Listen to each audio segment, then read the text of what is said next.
In 2004, the late local historian Jim Dills developed the following presentation entitled Changing Milton, at the behest of another former local historian, Ken Lamb. I have updated Jim's original presentation of 17 years ago and will present that today. At the time, Jim readily admitted that Ken's request took him on an odyssey he would never have imagined. Change, Jim wrote, such a simple word and such a complex process. Applied to Milton, should it include the very beginning of the community, itself a change from the Indian tribes who had lived and traveled in the area for many, many years? Or should the presentation focus on the last 50 years, with which Jim was quite familiar as editor and publisher of the Canadian Champion? Jim concluded that the significance of change is relative to our proximity to it. Any research approach took him into the nooks and crannies of a community that had been evolving since the 1820s, albeit at different speeds than it currently experiences. We have all come to Milton at different times, whether from birth or from our arrival over the span of the community's life. Our past makes us who we are. Milton is the shared thread in our lives, even if we all got here at a different time in the town's history. Our point of arrival defines the way we see the changes that have taken place. For example, it is unlikely that any of us were here when the Iroquois Indians inhabited their longhouse at Crawford Lake. Nor were any of us here when Jasper Martin got the first wheel turning on his new mill in 1822. And none of us were around to cheer the incorporation of the new town of Milton in 1857, with the community's new right to elect its own town council. In our shared odyssey, then, let's review the more populated years in our community's history. Farmers were growing their crops and graduating to their larger and more permanent homes. Townspeople were craving more industry and more job opportunities. We'll trace some of the times and events that have resulted in significant change in the face, the structure, and the lifestyle of the community that makes up today's Milton. So let's get started. Milton was designated as a county town in 1853. The courthouse, now Milton's Town Hall, was built in 1856. Milton was a small town back then. Incorporated in 1857, the town was just 302 acres in size until the first annexation in 1953, when 572 acres were added. Milton's original town hall was built in 1865. 1957 was the town's centennial year, and planning back then was a relatively new concept. Early surveys had been drafted. Individuals simply bought one of the available lots and built their own house. That period disappeared with the new subdivisions in the early 1950s. Compilation of aerial views provided this presentation with existing development and community size at that time. The main features of the main street in 1966 existed as they had from at least the 1940s when the Sire's store at the bottom left was built. Other buildings were established between the 1880s and the 1920s. The original town site contrasts dramatically with the present urban area, featuring its new transit routes. Incidentally, Dave Lewis started the first vehicle-based bus service in Milton in 1972. The 1974 introduction of regional government enlarged the total town to 147 square miles. Annexations were no longer the contentious issue in local municipal management. Dramatic evidence that Milton was in a period of growth and change came with the construction of the first new homes in the subdivision built by Mattamy that was called Hawthorne Village. This and other growth was fueled in 1999 by 15.5 kilometers of water main from the Upper Middle Road Reservoir and sewage lines to Oakville treatment facilities. Prior to this, the last subdivision developments in the urban area had been registered 25 years earlier in the 1970s. In 2001, about 1,600 building permits were issued and growth was immediately evident. 2 decades later, Milton's population is approximately 145,000 people who make up just over 40,400 households. Today, there's about 22 million square feet of employment space. The core area of the town is changing, but not as dramatically as the newer areas. Sometimes the change is calculated in losses. There are now no grocery stores or hardware stores in the core area. Both were once staples of our downtown. Milton Mall, once an extension of the Main Street Business District, has been challenged as retail outlets located near Highway 401 containing Walmart and Canadian Tire. Other retail expansion, east and south of the historic downtown core, is and will dictate change in the original business center of the town. Through the pending mobility hub study, which could see the development of an uptown to our current downtown, on Main Street east between Ontario Street and Thompson Road, Milton Mall will likely be rejuvenated, but in an entirely different way. It's interesting to note that the town's first multi-story apartment building was built on Ontario Street in 1962, and in 1970, approval was given for a 1,267-lot subdivision to be known as Dorset Park. Change is not limited to today. The pace of change has varied greatly. In his original presentation, Jim arbitrarily picked 6 areas of focus, which I will cover off today. Time prevents including more. You may see the community from a different perspective and make other choices. Feel free to add your own perspective on areas Jim skipped over or didn't include.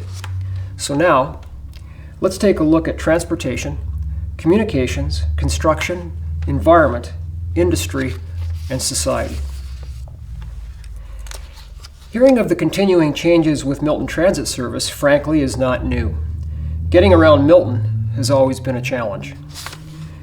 Walking was common. Ingenuity led to this swinging bridge across 16 Mile Creek. It provided convenient access to Evergreen Cemetery from Commercial Street. In the late 1800s, there were bicycle clubs. This is Charles Yates, Halton champion bicyclist, in about 1895. Contrast his equipment with the cyclist of today. Local artist Hannah Elizabeth Bastido is with her mother in this fashionable carriage, illustrating another popular way of getting around. The buildings shown are on the south side of the street.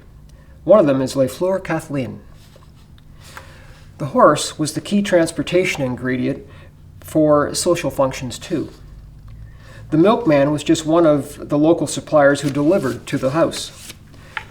His faithful horse often had the daily route well memorized and could be trusted to move on to the next stop while the delivery man visited consecutive houses. And horses were also often involved in the final journey in those times before the automobile. Railways steamed into the transportation scene in Milton in 1877, when the Hamilton and Northwestern Railway, today's CN, brought the first passengers. 2 years later, the Governor General opened the Credit Valley Line, now CPR, in 1879. For the privilege of that service, local taxpayers had approved a bonus of $30,000, and Halton County had contributed $75,000. I'll let you calculate what those amounts would be in today's dollars. Miltonians could travel the world. Merchandise could be delivered promptly. City newspapers could arrive with the mail daily. This early CPR railway station was a stage for the dreams of life. Sons and daughters left for new careers and lives in the city or new land in the West. Some went as tourists of the world. The CP and CN tracks crossed each other at Milton. The diamond thus formed was monitored for safety by a signalman in the tower at the top photo. The nearby Manswood station is shown in the bottom photo. It was one of the several stops on the CN line between Milton and Georgetown. It was from the stations, CN at the top and CP at the bottom, that Miltonians also said their farewells to those leaving for the world's wars. Roads were barely keeping up to the area transportation demands. Rail crossings were hazardous to the unwary. Industrialist Sam Smith lost his life at this Ontario Street crossing of the CPR tracks in 1949. Passenger trains were still running in 1969 on the CP line, but the CN line had discontinued passenger service in 1960. CP followed in ending passenger service in the 1970s. Just 10 years later, in 1981, GO train service to and from Milton was inaugurated. A rediscovery of the importance of railways? Regionally, perhaps. Provincially or nationally?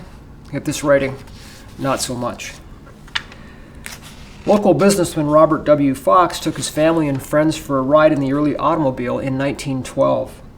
Roads were challenging and the technology of driving was different, but sales of the new transportation devices grew. Manual labor was involved in road construction, and horses were as vital as the steam power. Many years earlier, statute labor regulations required each property owner to contribute to road construction in their area. Progressive merchants in Milton took advantage of the docile automobile for their delivery routes. James Gilbert of the Electric Bakery chose this method for delivering his baked goods in the town and rural area. More modern equipment took over the milk routes too. Milton Dairy is one of 2 Milton dairies that supplied local customers on a daily basis. The early streets of mud were reflected in this 1905 view of Main Street. Frequent scraping, combined with applications of stone crushed by prisoners at the jail, were part of the regular maintenance program. Every summer, the street was regularly watered to control the dust. Clearly, the street was not designed for the coming age of the automobile. By 1912, the street had not improved significantly. In January 1913, ratepayers voted in favor of issuing debentures of $10,000 for a cement road. It was opened in time for the October Fall Fair to rave reviews. Highway 25 south of Milton was built up in the 1920s to its present level, well above the fields bordering the 16-mile creek of Wilmot's Flats, as some would recall it. The 1950s Main Street was changed with new paving and streetlights, but little else was altered. The town was considered fortunate to have such a wide main street. Angle parking had not yet become the problem that would later emerge. No traffic signals were considered necessary to ensure safety at the main Martin corner. When the Queen Elizabeth Highway was opened in the 1930s, well south of Milton, it was a pleasure for drivers on the route between Toronto and Hamilton. Milton had no east-west highway to reach Toronto except by traveling south to Palermo and driving along Highway 5, or as it's known as well, Dundas Street. Even then, Lakeshore Road was not a realistic alternative to get to Toronto. Rural roads were buckling under the weight of increased traffic and heavier loads. Brick and stone trucks as well as heavier farm equipment collapsed these bridges, the top one in 1952 on Peru Road, and the bottom one the next year on Bronte Street, north of the CPR tracks. A major road upgrading was accomplished when Highway 25, north of Milton to Acton, was finally paved in 1951. The sweeping curve just north of Steeles Avenue eliminated the T intersection at Steeles Avenue, then known as the Base Line. Highway 25, or Ontario Street South, was regularly flooded in the spring. The drainage ditch in front of Halton Centennial Manor has since been buried and improved. Construction of Highway 401 across Milton's northern border finally gave the town the east-west traffic route it craved. When the highway was announced early in the 1950s, there were 2 options. It could cross the escarpment near Acton or near Milton. Those were the only 2 routes available. Acton was already on Highway 7, and that may have had some effect on the decision to cross near Milton. It was seen as a major coup for Milton, although neighboring farmers who saw land severed were less glowing in their praise. Very few could have realized the impact highway construction would have on the Milton area. A community that was in the center of Halton County, but not easily accessible, was, in less than 10 years, provided with a strong north-south route in the paving of Highway 25 and a strong east-west link in the construction of the 401. But there were impacts. Some of you might recognize longtime Mayor Sid Childs on the left, next to Provincial Member of Parliament Stan Hall. The Honourable William Davis, who represented Peel County in the Ontario Legislature and would later serve for 14 years as Premier of Ontario, is second from the right. A decade later, it was hard to get a photo of a busy 401. But no one could have predicted the volumes on today's 6 lanes, which are estimated to be 220,000 cars a day. The highway will expand to 12 lanes through Milton by 2022. There were implications in town as a result of the 401 construction. The town's first traffic light was installed at Main and Martin Streets in 1956, since it was still part of Highway 25 through Milton. In 1960, Ontario Street received its first paving north of Main Street, and in 1969, the town agreed to divert Highway 25 around the business section of town and straight north on Ontario Street to Steeles Avenue.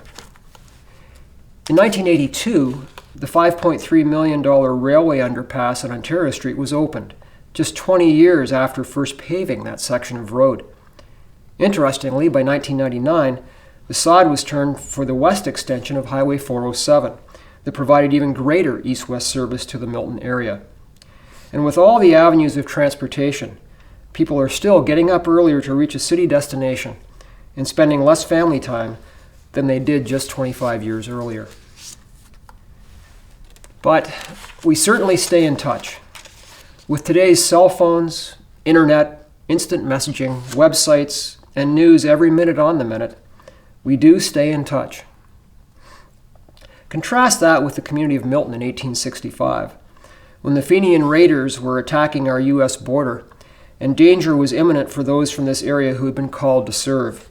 People drove to Hamilton to get the latest news.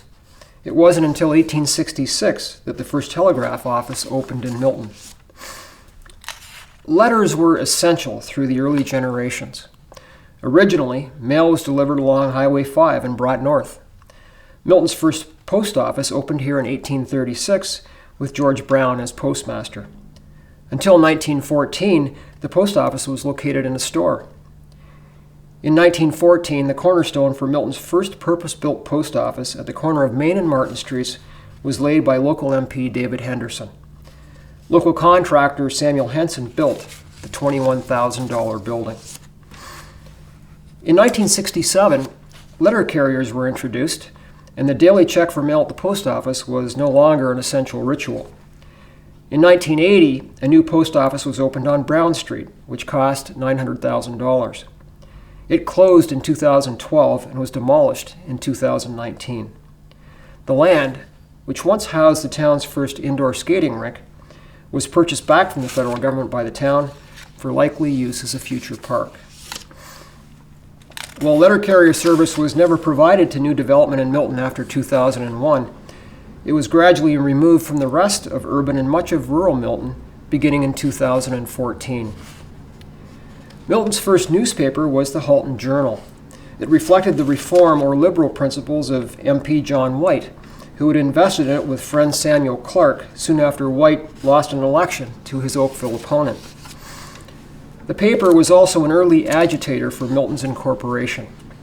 It continued publication until about 1860. And John White never lost another election until his retirement in 1874.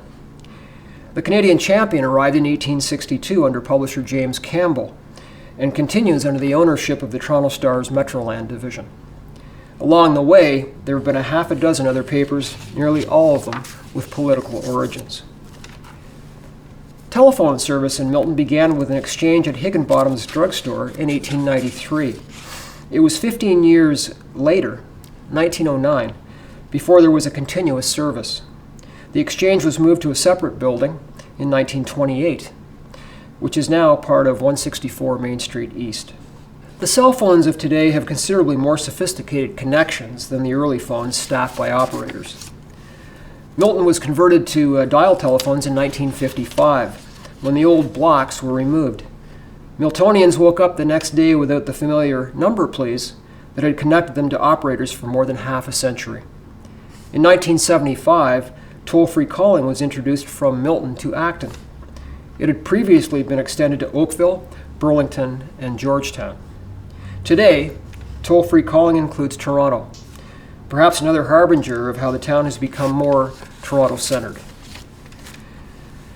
The nearby escarpment likely influenced the early use of stone in construction, but the plentiful supply of timber usually won for economy in those early years. Fire was the great developer as large portions of Main Street were destroyed in single fires, to be rebuilt in the new pressed brick. Particular examples would be the block now containing 200 Main Street, now Southside Community Church, but formerly Milton Bible Church. It was originally built after an 1886 fire. The brick block containing the former Fay and Roxy Theater buildings resulted after a 1915 fire. Timber and wood framing was common, and buildings along the main street often had that boomtown style. They didn't all disappear in fires either. The Reformer office remained on Main Street with a variety of tenants, including Middleton's Groceries and others, until it was removed for an expanded Bank of Nova Scotia. This house, pictured in 1936, was on James Street, where until recently Dr. Schachter's office was located. It was demolished. Both of these frame buildings were removed by demolition rather than fire. The tenement house, pictured in 1954, was demolished for construction of a bowling alley, which was later converted to the present Eddie O's poorhouse and kitchen. The tenement house, pictured in 1967, was demolished by Mike Ledwith to provide parking for his Main Street store. It's this lot that is currently fenced by the owner and not available for parking. Stonemasons arrived to build the new Martin White Mill in 1856, and construction of a number of stone buildings seem to date from that period. The 1855 structure, demolished in 1970 by the town, was on the corner lot now occupied by a local realtor. The original town hall, built in 1865, remains a fine example of the stone period. It was built at the instigation of Joseph Martin for $5,000 and was the subject of considerable controversy. For more than 100 years, that stone Martin White Mill, around which the town grew, and which was the magnet for farmers to the community, ground flour and produced modern agricultural feed. It finally passed from the hands of the Martin family to Robin Hood Flour Mills in 1960. In 1963, fire destroyed the early stone structure. The mill business continued until 1989. Farm fires were particularly devastating, as this picture illustrates, in 1953. By that time, though, the fire brigades had graduated from the earlier bucket brigades. The town acquired its first automotive pumper truck in 1922, now beautifully restored by local volunteers. The brigade had previously used hook and ladder equipment stored at convenient locations in the central core of the town, and often individuals were enlisted to form a bucket brigade. The local brigade participated in races with other Ontario brigades at annual competitions to see who could run the fastest and climb ladders the quickest. Milton usually did well in those contests. Brigades throughout Halton pioneered a mutual aid system to assist each other in the case of a major fire. Annual practices were held to fine-tune the system. This 1952 event took place in today's Centennial Park on the banks of the Mill Pond. At that time, the Mill Pond was not a beauty spot. The smaller inset is the town's area pumper, provided by the neighboring municipalities so the town would not be left unprotected if the brigade responded to a fire in a neighboring township. Besides being a fine example of the excellent brick produced in the neighboring brickyards, the Milton Inn was also an important anchor at the west end of the town's business district. The building began as one of the town's earliest hotels, the Wallace House, and was covered with brick in the early 1900s. In 1973, when fire started, the space between the brick and the early structure acted as a flue, and the building was totally destroyed. The site is useful today as a parking lot, but the streetscape is sadly diminished. Brick and stone are combined in these buildings from different eras. At one time, though, the whole combination was the New Royal Hotel. The stone portion, the Thompson Hotel, dates from 1865. 2/3 of the brick portion was added by John Bennett in 1890. The brick section at the left end was built by Richard Jones in 1884. Until 1953, house building in Milton was by individuals or investors who purchased a lot and hired a contractor. That changed with the arrival of a firm called Davies and Davies. They built a whole row of houses on George Street and sold them for just under $10,000. They expanded to the north side of Woodward and took over the previously registered Bousfield subdivision, building to meet a strong demand for houses. Jack Thistlewaite built Kingsley Court, and many others followed. But by 1966, there was a shortage of houses with only 6 being built. Annexation activity resulted in the expansion of the town and the 1969 purchase of Cameron Wilson Farm's 188 acres by Wimpy Construction, resulting in Dorset Park's development. Individuals, of course, rarely build their own homes today. Main Street changed when the Gowland family sold the home they had lived in for 2 generations at the corner of Charles and Main Streets. Today, Pascalino's, a cannabis store, and the now former Starbucks location, a victim of the COVID-19 pandemic, are located on this site. Mike Ledwith expanded to this store from a tiny space at the west end of Main Street. The site had housed a series of frame buildings. This seemed to be the introduction of self-service shopping and was highly popular, as was Mike. He later expanded by removing the white building. Successors included the next building to the right to create the late and lamented Quality Greens. In 1960, Town Council, after a lot of deliberation, agreed to provide water and sewer service to the Oakville site of the present Milton Mall. It was outside of Milton's town limits at that time. Oakville would get the tax assessment dollars, and Milton was asked to service it. It was not a decision that Council was happy about, and annexation applications began to fly. In 1960, through developer John Tammy, shown here, was in front of the soon-to-open Loblaws store and a series of 10 other stores. Another new concept was being added to the town's mix, which included plenty of free parking. Downtown, the struggle continued to expand parking areas. At no time, however, were parking meters installed. Milton has been blessed with 2 unique environmental characteristics: the 16-Mile Creek and the Niagara Escarpment. It was the waters of the 16 that powered the mill.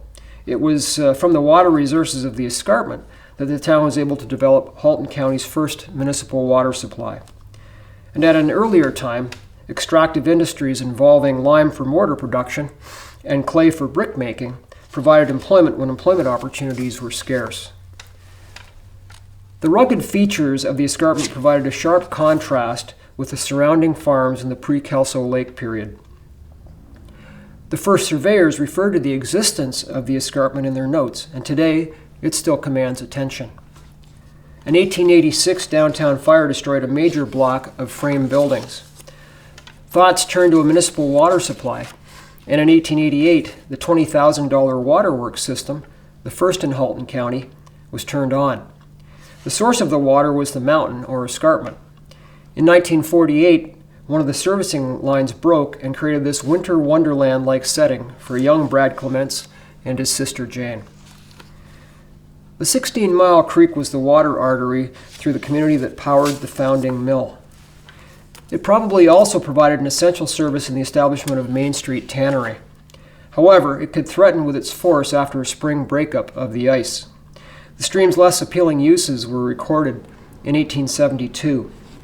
Ratepayers were grateful when a ditch was dug to carry off from the creek, or to the creek I should say, from the tannery, the evil-smelling liquid.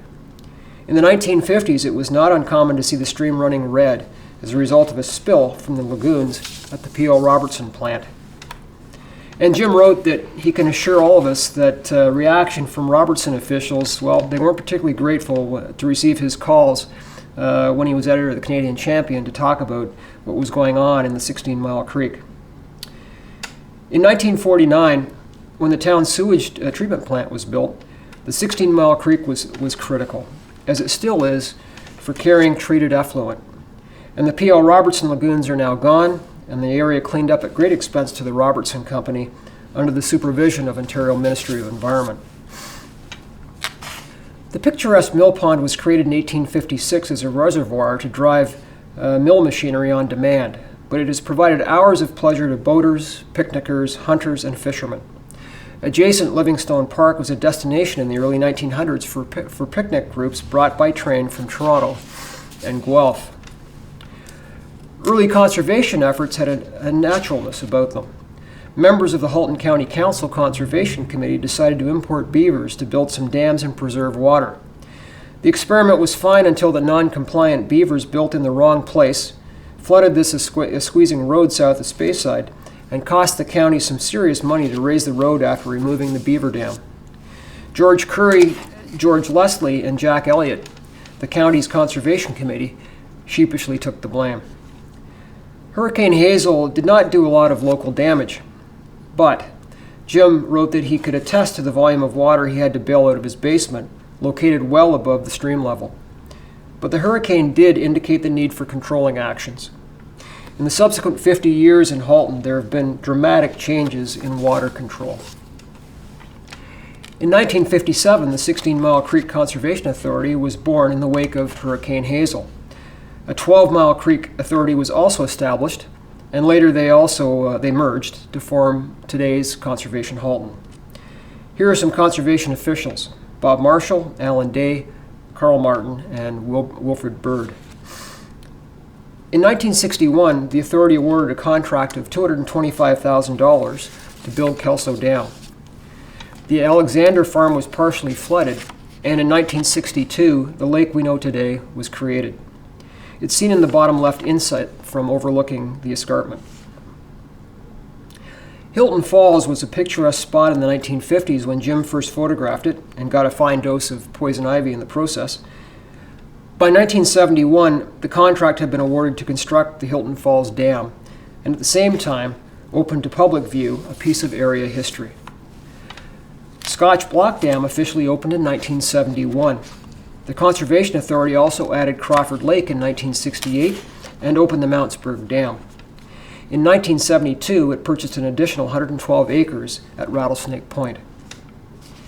The 16 Mile Creek through Milton was not always the meandering creek pictured from the Main Street Bridge here in 1963. In 1972, the province imposed floodline restrictions on the watershed, including Milton.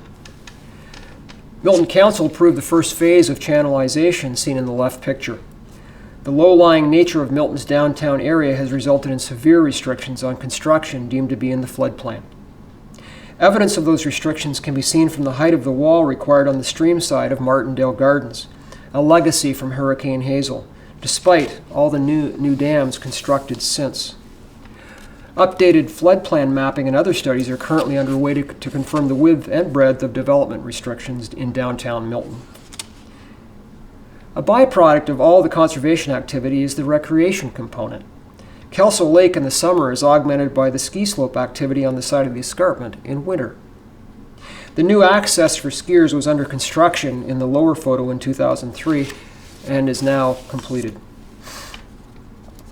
Conservation areas have also provided the Milton area with an abundance of opportunities through trails, native history resources, and outdoor opportunities. The Bruce Trail crosses several of the conservation areas. Walking to work is a luxury now, but was expected by earlier generations of Miltonians. Locally available jobs have always been pursued.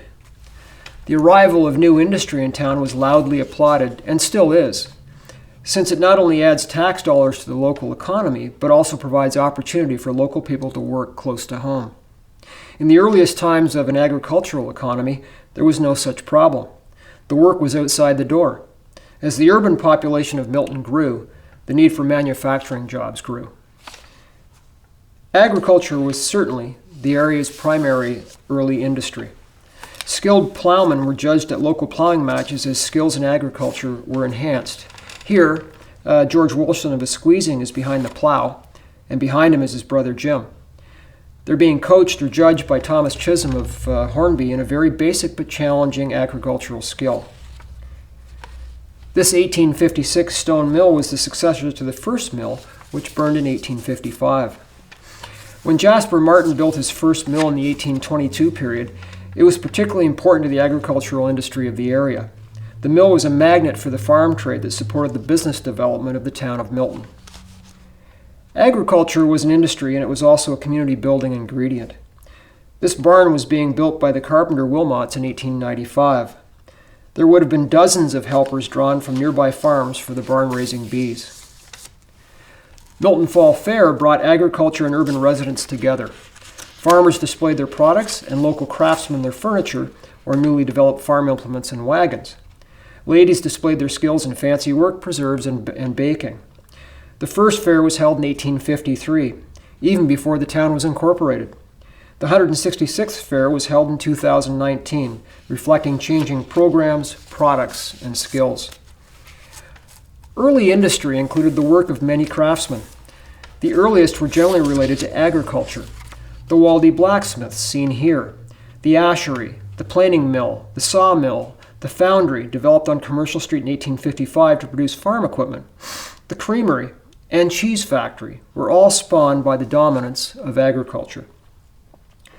But agriculture only provided a certain number of jobs. The arrival of the railways made transportation of the brick and lime from the extractive industries possible and profitable. The process began in the late 1880s, and even today, clay is removed from the base of the escarpment and moved elsewhere for productive use. Many men found work in the brick factories from 1888. Unfortunately, it was seasonal and could not be depended on for year-round income. At the D.D. Christie lime kilns, established in 1880, there were terrible accidents with explosives, and widows were often left with no income and a number of children. Brick from Milton was included in large buildings across the province. Locally, it can be seen in buildings like Knox Presbyterian and St. Paul's United Churches, and in countless homes. In 1892, George Wynne agreed to move his shoe factory from Hamilton to Milton if the town accepted his terms.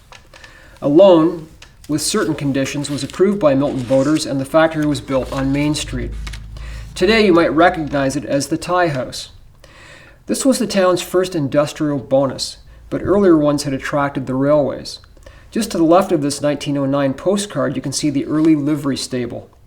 It was burned and a brick building built on the site as a livery by Bob Anderson in 1911. Today, that same building has commercial tenants just west of Bumper's Restaurant.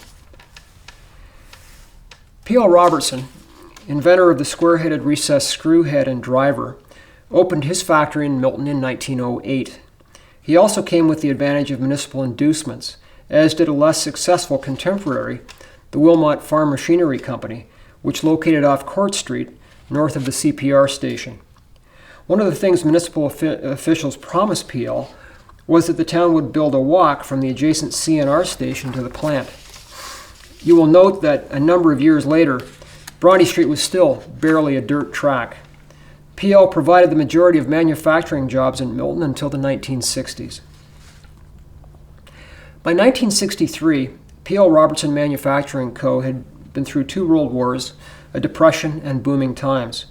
Bronte Street had been improved, and the CNR decided to abandon the rail line which crossed the Diamond. CN would build an elevated track parallel to Bronte Street, with crossings at Main Street, Stills Avenue, and Highway 25.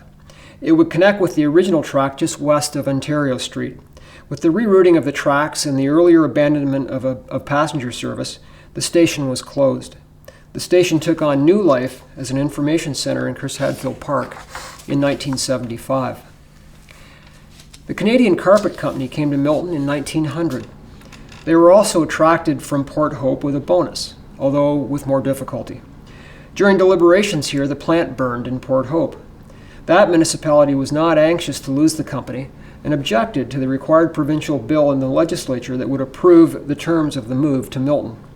The issue was finally resolved with Milton paying Port Hope $400. By the end of 1900, the carpet factory was employing 54 local people. The building is gone from Commercial Street, and the site is now occupied by a car wash. When the sod was turned in 1953 for Ontario Steel Products, now closed, the Steeles Avenue site was outside of the town's northern limit, which at that time was Woodward Avenue. Council agreed, however, to extend services, and the site was annexed from Trafalgar Township.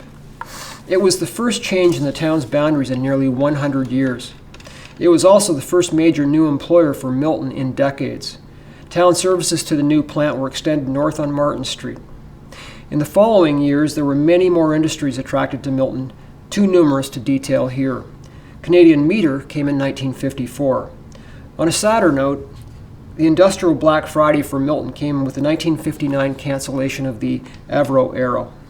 Under construction at Malton, 246 Milton men were suddenly out of work. They were the town's early commuters to jobs at nearby Malton, and the emotional and economic impact on the town and the area has never been fully calculated. My, how society has changed.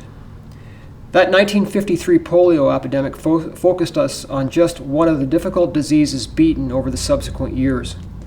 The first injections of polio vaccine came in 1955.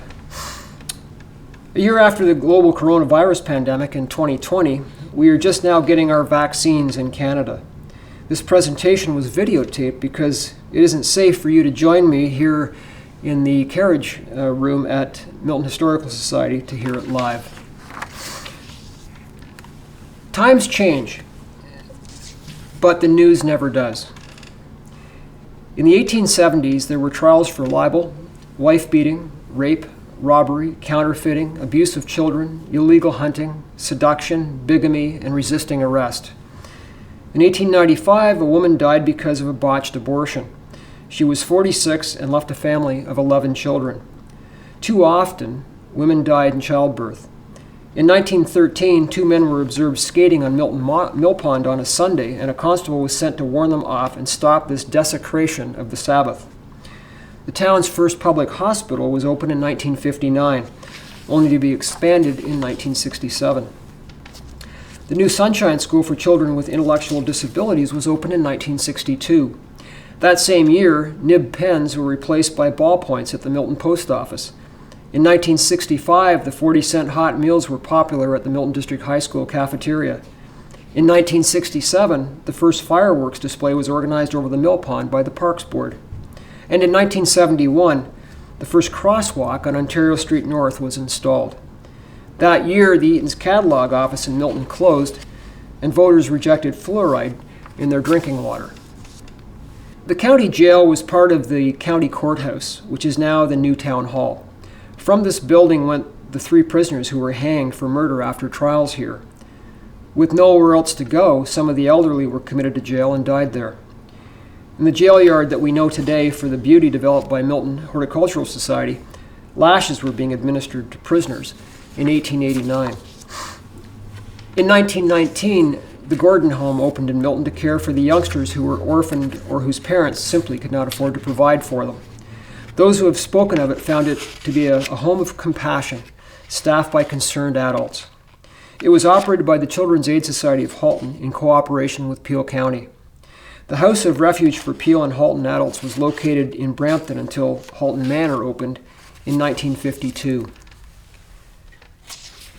Shopping has changed too.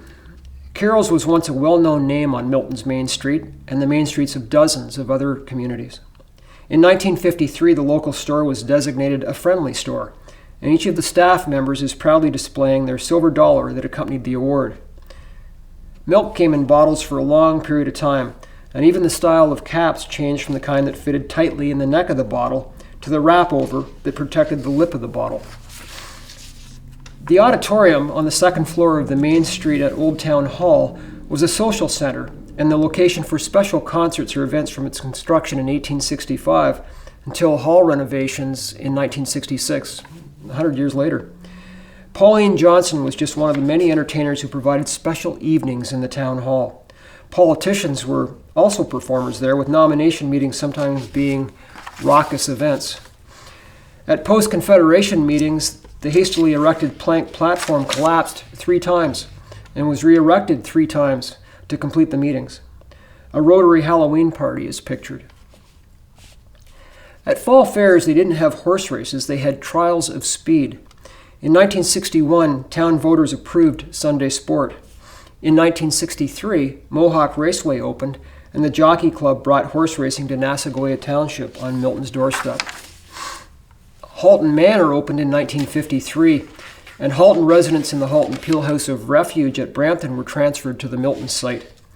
The 20-acre site was carved from a farm in Trafalgar Township, just off Ontario Street. There was nothing but farmland around it. By 1956, a staff house was under construction. This was to free up beds in the manor. Staff members were to be quartered in the staff house. Hands-on work by politicians involved planting some trees on the site in 1955. You might recognize Dr. Carl Martin, J.J. Stewart, and William Deans, the clerk. Milton's parks have changed.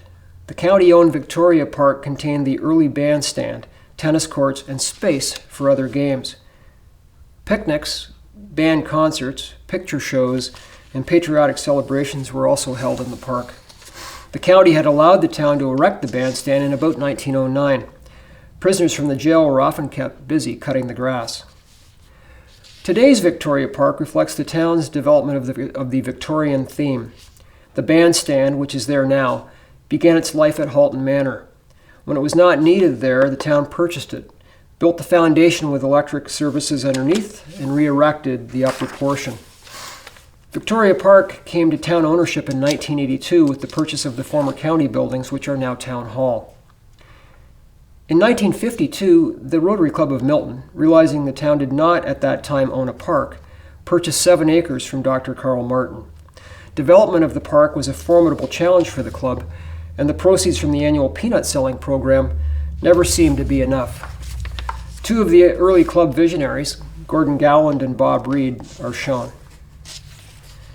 By 1959, the landscape of Rotary Park had not changed much, but efforts continued until the park had a swimming pool, ball diamonds, and tennis courts.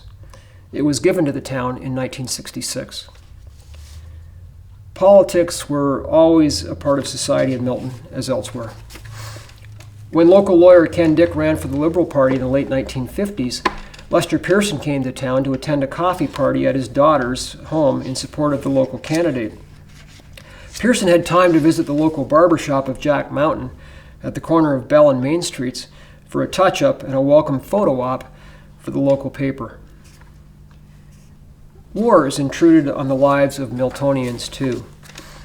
In August 1914, within days of the declaration of war, there was a local group ready to head for the front. Sadly, many did not survive to get the warm welcome home that others were to receive.